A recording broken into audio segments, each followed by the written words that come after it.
устаздар, ата-аналар және жас ұрпақ. Бүгінгі таңда технология мен білім саласындағы қарқынды дамудың нәтижесінде балалардың жан-жақты дамуына, шығармашылық қабілеттерін ашуға және заманауи білім алуына үлкен мүмкіндіктер туып отыр. Осындай игі бастамалардың бірі Смарт бала жобасы.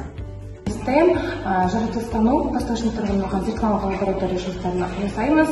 Қазіргі біздің өтіп жатқанымыз ол электротізбегін зерттеу, бақылау, электротізбегін қосу, яғни осы баламалы энергия түрлерін балаларға жеткізу болып табылады.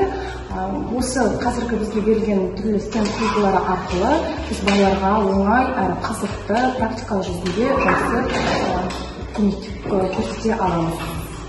Смарт бала, жасанды интеллект, робототехника үйірмелері заман талабына сай білім берудің жарқын үлгісі. Осы үйірмеге қатысқалы бері баламның техникаға деген қызығушылығы артып, күрделі нәрселерді оңай меңгеруде.